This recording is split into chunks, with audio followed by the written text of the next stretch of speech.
Hello, my name's Bev and I'm the author of the book Please Eat, A Mother's Struggle to Free Her Teenage Son from Anorexia, which describes our family's battle with the deadly eating disorder, anorexia nervosa, which my teenage son Ben developed back in 2009 when he was just 15 years old.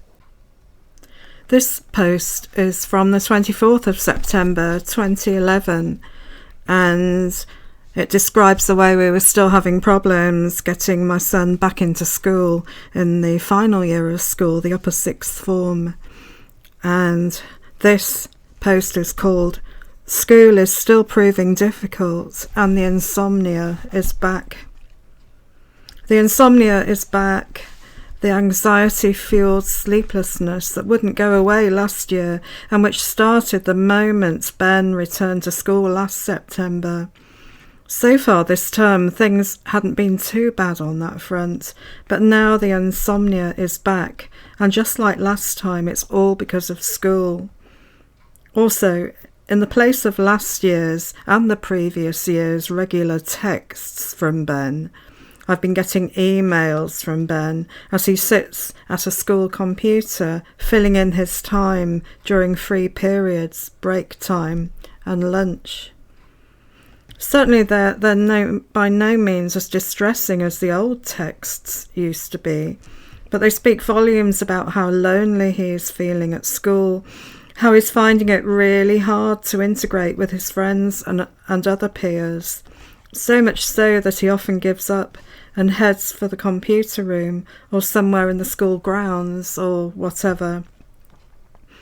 On the odd day, he isn't too bad, but most of the time his mood is pretty low, day after day after day after day. And unlike everyone else, he doesn't seem to be bothered about planning for university entrance next year, or even all the studying he needs to do for his AS level resits and current A levels. He doesn't seem to have a focus or know what he wants to do with his life. He prefers to write or paint his models, his Warhammer models. Yes, he's even started taking them into school to distract him from everything and give him something to do, both solitary activities. It's incredibly heartbreaking to watch all this going on. Part of me is tempted to remove him from school altogether, but the other part says that we'll be running away and wouldn't achieve anything. At this stage, Ben needs to face his fears. Our psychiatrist calls it exposure therapy, and she is all for him carrying on no matter what. I tend to agree, regardless of how hard this is for all of us. He still only does a few full days, mainly because 2 out of 5 days have free afternoons, but yesterday was the first day he asked me to pick him up early when he did have lessons in the afternoon. I felt as if we were running away. At times like this, you can't help but look into the future and wonder what it will hold. Will he come out of this, ease back into the social network, resume friendships with old friends and make new ones?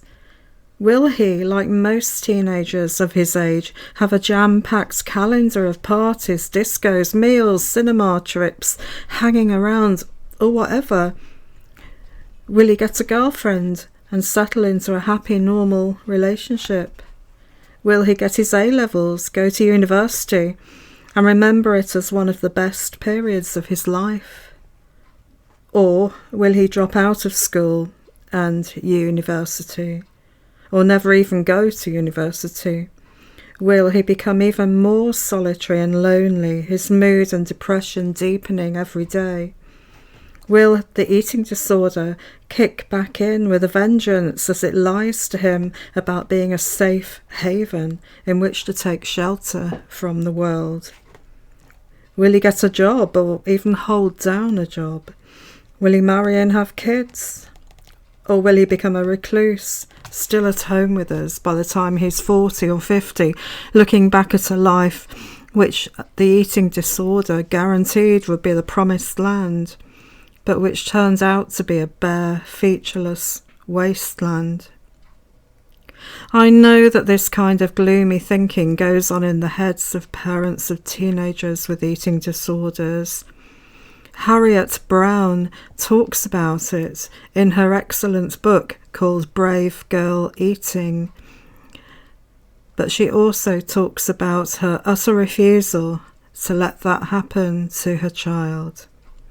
The trouble is, as far as school and social integration go, I feel helpless. I want to shake Ben's friends violently and tell them how much he needs them, not just to be there for him and include him, but to talk to him, to really talk to him and listen to him, and for goodness sake, not to treat him as if he's different or sick or someone they feel sorry for, because I know Ben hates that. But mothers can't talk to their almost 18-year-old child's peers. That would be too weird. And anyway, he wouldn't want me to. Nor does he want Cams to go in and talk to his peers like they did last November, a move which proved very successful for a few months. Maybe I'll have a word with my friend Sheila, the school nurse, and see what she thinks. It would be nice to talk to her anyway about how things are going. So, as we enter our third year of problems with school, I wonder where it will end. Or if Ben's final year at school will simply be something he struggles through and forces himself to do, whilst being ignored by his friends and sitting alone, sending emails to me. And that's the end of that post. A really, really sad post, as you can tell, worried about Ben's future. And I wish that the me who wrote that post could have a chat with the me I am now in 2023 and see the amazing changes that Ben went through for the better, how he did go to university. He got a first in his degree at one of the red brick universities. He went on to do a master's in medieval history, and then he went on to train as a primary school teacher, as it was a mixture of the pandemic beginning and just the political issues with teaching at the moment put him off. I mean, he would have made a brilliant teacher, and I know he wanted to do it, but he felt he would have been far too restrained by all the things that are driving teachers away from the profession, unfortunately, at the moment. And also, it was the pandemic had just started, so there wasn't much he could do on the career front. But it did give him time to think, the pandemic did, and it also enabled him to have some treatment sessions with a wonderful therapist who is recommended by Sheila, the school nurse, believe it or not. It was wonderful of her to do that, and this wonderful, amazing therapist just helped Ben overcome those last few issues of depression that have been lingering for some time. They were always there. She really helped him, and I believe she also inspired him to do what he did next, which was to do a master's conversion course in psychology. The course is a conversion course, like I said, aimed at young people who maybe didn't do psychology for their first degree, and it's like a cramming session, and it certainly was. It was Ben worked at it tooth and nail, and he thrived on it. He loved it. He really found his aim in life. It's incredible, and he's still like this, really driven by this need to help other people, and he's become like a changed person. And on Monday, the day after tomorrow, he begins a job working in mental health in our city, hopefully using his experiences with poor mental health himself to help other people. And I think that's amazing. It's wonderful. And he's got other things planned as well, which are also amazing and wonderful. And I wish that I could tell all this to the me in 2011 that wrote this very sad post that I read at the beginning of this video. But I just thought I'd introduce something optimistic and positive at the end, which is where Ben is now. And yeah, he's 29 years old. He'll be 30. He'll be 30 years old this year. Can you believe that? Anyway, thank you for listening.